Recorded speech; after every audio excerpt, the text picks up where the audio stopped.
brand new day spoilers. Legal disclaimer! Previously on Wolf's Den.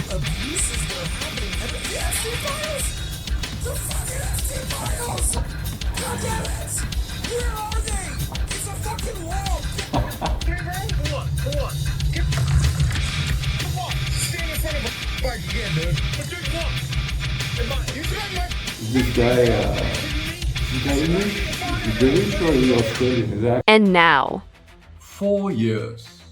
Peter Parker has been Spider-Man for 4 whole years. So far. And nobody knows he exists.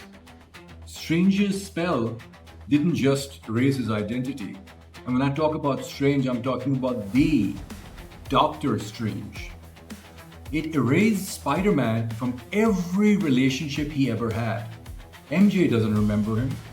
Ned doesn't remember him. He's protecting a city that has no idea who he is. And then his body starts changing. Organic webs, right? Heightened senses. New mutations he can't control. So he builds an inhibitor to suppress them. Because that's what Peter does. He limits himself. He makes himself smaller so the people around him stay completely safe.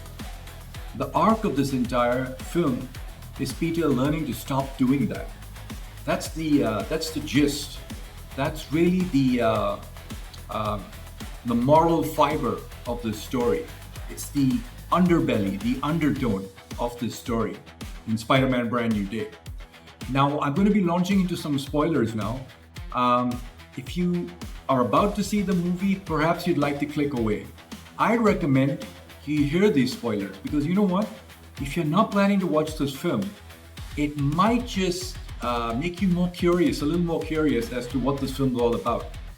I'm like that. When I watch movie spoilers, I think, that sounds like a really interesting movie. That sounds like a fantastic script. I'd like to check that movie out. After I've seen the spoilers, after I watched a video online on social media discussing the spoilers, it sort of it excites my imagination. It makes me want to check it out. And curiosity is like that. So perhaps after you've seen these spoilers, you might just want to watch the movie, or you might just want to revisit the movie. You might want to go back and revisit the movie to watch scenes that you perhaps missed out on. So, fair warning, here come the spoilers. Well, when he takes Frank Castle's bullet for Jean Grey, and Jean Grey, as you know, is on the surface of it, the main antagonist in this movie. At least that's what we're led to believe initially, that it's Jean Grey. And what happens towards the end, as you already know, as you've already seen the film, and perhaps if you haven't seen the film, you might want to know this, or you might want to click away. It's a tough scene. It's a hard scene at the end. And Peter is really banged up in the end. He takes a high velocity round from Frank Castle. Now, Frank Castle's on his side, the Punisher. The Punisher is on Peter's side throughout the movie. And they have a little bit of friction, but it's towards the end where that relationship kind of dissolves. And when it dissolves, Peter chooses Jean's side. Yeah, that's right. Jean Grey from the X-Men. Peter chooses her side and decides to defend her because he feels that Jean has been wronged. Jean's sister was wronged. And Frank disagrees. Frank says she's got too much power. She's got way too much power. I mean, she takes out like 5 or 6 blocks of New York. She takes out 5 or 6 blocks of New York and just freezes everything, freezes time. She's a very powerful mutant. And this is Jean Grey. I believe this is a younger Jean Grey before she becomes the Dark Phoenix. And as you already know from the comics, the X-Men comics, and the movies, the X-Men movies, she goes on to become Dark Phoenix. So I believe these are signs, these are the seeds of Marvel and Sony, of course, letting us know that she's going to go on to become the Dark Phoenix. So when he takes Frank Castle's bullet, what happens? That's not just a sacrifice. That's Peter finally choosing someone else's survival for his own self-erasure, right? He's not immune. He's not Superman. See Superman in the background over there? Spider-Man's not Superman. He's not immune to bullets. He's not like Batman. He doesn't wear Kevlar, right? He's not bulletproof. I mean, he can be hurt. He is, after all, mortal. Human being with powers, but definitely mortal. Some might disagree. Some might say, well, he's a mutant. Yeah, well, he is a mutant, but he's a flesh and bone mutant. So he wakes up in a hospital. His mutations fully embraced. He's mutating at this point in time. Have you seen the movies? He's mutating. He's turning into a spider, less of a Spider-Man and more of a man spider. And a bit of a horror vibe. You start getting a horror vibe from this guy because he is mutating. He's losing his humanity. And walks back to Ned with their old handshake. Ned at this point doesn't know that Peter and him were friends prior to this timeline. He doesn't have any idea. Ned doesn't know it. And this is a very touching scene because he lets Ned know that they have a history together. They have a past together. They were friends, best friends together. They were in school together. They were really tight in school. And there's no grand speech. There's no dramatic reunion. Just a handshake between Ned and Peter at the hospital. That's the whole film really in one gesture. It's a film about love, but it's also a film about friendship. A very, very deep friendship between the two, Ned and Peter. So, like I earlier said, Jean Grey isn't the villain of the story. She's a sister. She is a sister. Everything she does, every DODC raid, possession, every act of violence is about finding Sarah, her sister. Another telepath. And in the movie, you find out that Sarah's been abducted by this organization. Who on the service is an organization trying to protect people, ordinary humans, from this growing mutant menace. But the fact is that they do abduct Sarah, who is Jean's sister. And she's kidnapped by Damage Control, this organization called Damage Control, which goes by the acronym DODC, and experimented on until she dies. So this is kind of we're going into a very dark Spider-Verse. This is shades of what DC Comics really is and the DC Cinematic Universe is. The DC Cinematic Universe is dark. It's Marvel's always been this fluffy, light, happy-go-lucky franchise, but for the first time, Marvel has gone dark. It's sinister and it's dark and it's a dangerous world for these protagonists, our heroes like Spider-Man. So staring at an air vent labeled Ventmax. So she dies staring at an air vent labeled Ventmax, and probably thinking, what is Ventmax? If you're still watching this and you decided not to click away, and for you who have seen the movie, you understand now what Ventmax is. That's what Ventmax was, a weather labeled on a vent. The last thing Sarah ever saw. When Jean realizes that when she's locked in a DODC cell, being experimented on herself, so Jean gets picked up and she's experimented on herself, the rage that comes out of her is completely earned. She's just had this traumatic experience of her sister being abducted, and now she's being abducted by Damage Control, the same organization that abducted her sister Sarah. She freezes everyone within miles or kilometers, depending where you're from. Like I said, she takes out like 5 or 6 blocks of New York City, just freezing everybody, freezing time itself. That's how powerful she is. She's one of the most powerful mutants, if not the most powerful mutant in all of Marvel, and specifically the X-Men. Everyone except Peter, who walks through it, lets her into his mind and shows his Auntie May. So this is the emotional hook.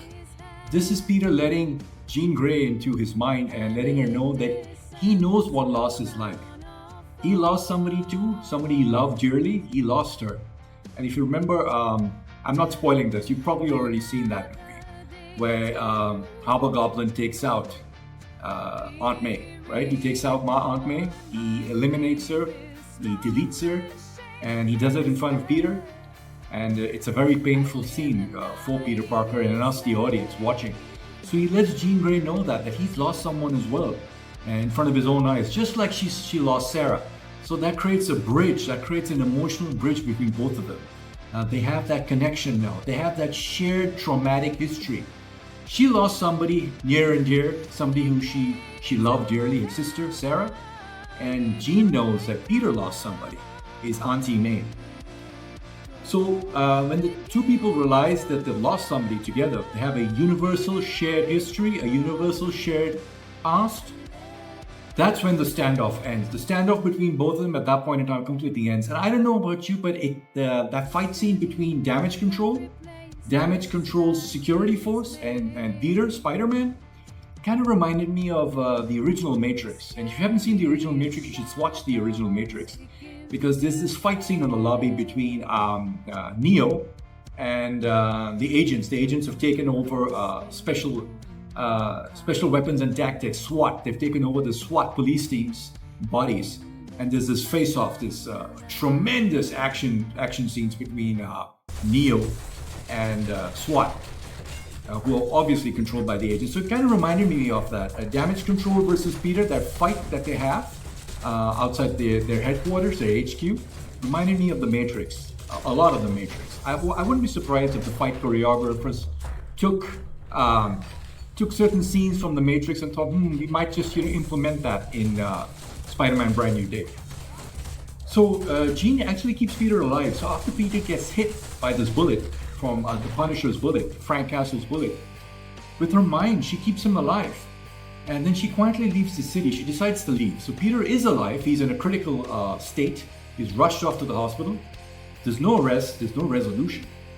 Just a woman carrying grief and heading somewhere and nobody can find her. So Jean Grey heads off. And we cut to Peter, and Ned's reconciliation. The DODC, which is Damage Control, comes under investigation. Metzger disappears. Justice of a kind. It's kind of a justice, but it's not a complete resolution to these multiple character arcs and this nefarious, sinister organization that is Damage Control. And we're led to believe that they have some kind of super weapon by the name of Vetmax, and we find out what Vetmax actually is. So it's kind of a letdown, because Vetmax isn't the super weapon that we were all thinking, but it's basically psychological warfare. Vetmax is a psychological tool, a psychological weapon. It isn't one big, massive, atomic super weapon. It's psychological. It's a psychological weapon, and it does a lot of psychological damage. And in this case, it does it to Jean Grey. So the Punisher. What happens to the Punisher? This guy, he does a 360, right? Goes round in the circles. He's backing Peter up. He's keeping Peter safe. He's keeping Mary Jane. He keeps Mary Jane safe, and he protects her. So Peter does reconcile with Mary Jane early on. She finds out that they have a lot of history together. It's been erased. It's been eliminated, all that history. She's forgotten who she was originally in the other timeline. And the remorseful soldier, Frank Castle. What happens to Frank Castle? I mean, this guy is a bit of a live wire. He's a hothead. He's a loose cannon. That's his character in the comics. So that's his character in the movie over here. Frank Castle came to kill Jean Grey. Let's not make any mistake about that. His intentions were not innocent. They weren't benign. He had his reasons. He had his shot. What he didn't account for was being possessed by her. He was used by Jean Grey to blow open the vault inside Damage Control. And then watching the man he accidentally shot, which is Peter Parker, Spider-Man. He doesn't know he's Peter Parker yet. He knows he's Spider-Man.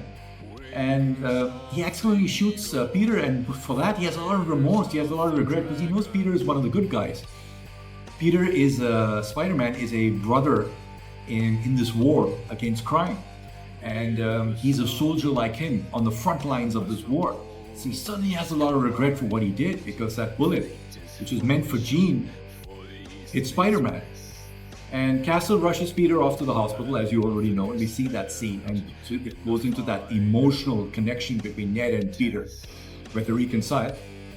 So Frank actually sits with him. Frank, being the Punisher, sits with him and waits at the hospital. And when Peter wakes up from this temporary coma, Frank is there.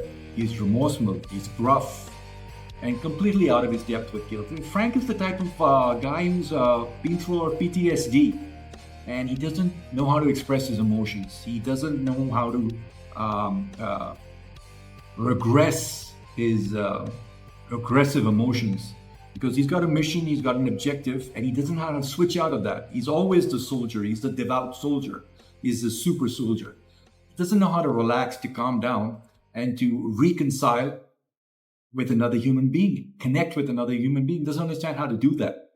And clearly we know why, because his family and his children were taken away from him. And we know his origin story. It's a very traumatic, another very traumatic origin story. Because of that, he's this devout soldier, always ready to fight, always on the front line. So he doesn't know how to share his feelings. But we can tell that he feels a lot of guilt, and he views Peter as a friend, as an ally, as another soldier, as another brother in arms. So the Punisher doesn't do guilt, except apparently now he does. He does feel very guilty, because the Punisher just eliminates everybody. So we see for the first time that the Punisher on screen, in the comics he does feel guilt from time to time. Very rarely, I might add, but he does this time. And it's the most human Frank Castle we've ever seen on screen. It works precisely because nobody plays it for laughs. Nobody's laughing at him. Nobody's laughing at him. It's just two broken people, Peter Parker and Frank Castle, in a hospital room together, bonding, bridging, connecting, and Punisher's way of apologizing to Spider-Man, Peter Parker. Post-credits. So what happens post-credits? Some of you have already seen this. If you guys are still hanging around and you're curious about what happens in the post-credits, yes, everybody has to discuss the post-credits, because that's where all the golden nuggets are.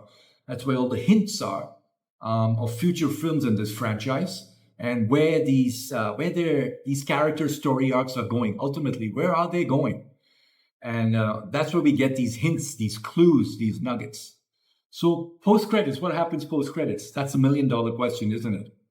Ned's Spidey Tracker, his app, he builds a Spidey Tracker app. Now, this is the Ned from the other timeline. And Spider-Man's location. Now, that Spidey Tracker comes into play. In the movie, it comes into play, but it also comes into play in the end credits. We see a scene, it cuts to a scene in outer space. Not another universe. I can't show all this. I can't show all these video clips, because that would be copyright infringement, right? This is Sony's IP, and of course, it's originally Marvel's IP, so I can't show that. That would be illegal copyright infringement. But I'm going to try and explain to you what happened in the post-credit scene. So there's we're led to believe that there might be another multiverse glitch, like in the Spider-Verse, the animated Spider-Verse. There might be a multiverse glitch in outer space, which means the next chapter isn't about who remembers Peter Parker, right? The next chapter in the storyline, for what we're led to believe, this big clue that's revealed to us, the audience, isn't about who might remember Spider-Man or who might forget Spider-Man. It's about what finds Spider-Man out there in the multiverse, right? That's what it's essentially explaining to us, letting us know, revealing to us. That's the big mystery, that it's about who might find out Spider-Man out there in the multiverse. And it zooms past Earth and the moon and pinpoints Spider-Man. Now, this is really important. It pinpoints Spider-Man location icon, the location icon of where Spider-Man could be, out in deep space, right? Not on Earth, not on a different Earth. Well, not on the Earth that's shown in Brand New Day, but out in deep outer space, before ending with an overlay, a text overlay that Spider-Man will return. Now, what does this mean? How do we break down this scene? How do we disassemble this scene? And how do we understand the logic behind this scene? Well, the tracker, the screen opens with Ned's tracking app, Spidey tracking app, which is designed to follow Spider-Man's movement, right? We all know that. We understand that from the movie. The glitch, the local New York GPS grid glitches and zooms out past the atmosphere, completely zooms out past the atmosphere. And the cosmic location out in the atmosphere, that marker appears beyond Earth. It goes way, way, way beyond Earth, way beyond Earth. Implying, what does it imply? It implies Spider-Man has somehow traveled. He's traveled, or he's been taken into a cosmic multiverse setting. Now, we're all very familiar with the multiverse. The multiverse, the Spider-Verse, was revealed to us through the animated movies, which was the Spider-Verse movies. You're all familiar with that. So we're all familiar with multiple universes, multiple Earths, multiple characters on different Earths, different versions of these characters on different Earths. We're all familiar with that. We accept that. We, the audience, the fans, we accept that. So it implies that Spider-Man has somehow traveled. He's somehow traveled and been taken to a cosmic multiverse, right? Beyond space, beyond time and space, and beyond the Earth that we're familiar with. And speculate, and there's a lot of speculation going on around the internet, right? On social media in general, that this teases Peter Parker to an upcoming franchise, which you already are aware of, which I'm aware of. It kind of ties him into this cosmic multiverse events in the MCU, and it'll tie him ultimately. It'll tie him into Avengers Doomsday, the upcoming Avengers Doomsday. It'll tie him to Avengers Doomsday, Peter Parker, Spider-Man, or it can go into Secret Wars. Now, Secret Wars is a storyline in the Marvel Comics where all these heroes get together to fight a giant, massive antagonist. Now, Secret Wars, there was I believe there were two storylines in Secret Wars. The Secret Wars 1 and there was Secret Wars 2. And in that, you had this amalgam, this collection of the best of the best of Marvel's best of the best. They got together, all these great heroes got together, including Spider-Man, and they fought one giant antagonist. Now, I won't reveal who the antagonist is. I'll keep that secret, right? Some of you who follow the comics know who I'm talking about. You know who I'm talking about. But for those of you who don't know and are curious, look it up if you have time, or don't look it up and just wait for more information to come out about Secret Wars. But all these heroes have to take on one giant enemy, one giant antagonist. And they're kind of setting up Secret Wars. Excuse me, those are my dogs. They're kind of setting up Secret Wars. Or they could link Spider-Man to the Avengers Doomsday franchise. The Avengers franchise, the Avengers movie coming, you could end up linking him to that. Excuse me, that's my dog. And there you have it. In conclusion, that's the summary of the spoilers. And that's the explanation for what happens in the post-credit scenes. And that's the conclusion we, the fans, have come to now, that somewhere in the multiverse, Peter Parker, Spider-Man has moved on, and we'll see him pop up in either Secret Wars or either in Avengers Doomsday. Hopefully both of them. I hope you enjoyed that video. And for more spoilers, come by our channel and check out Wolf's Den. We'll have other movie spoilers for other movie franchises, if that's something you're interested in. Or we can just do a summary for movies that are big box office hits, but focusing on the DC and the Marvel franchises. Dog Star Defense Grid on Google Play. Like, comment, and subscribe.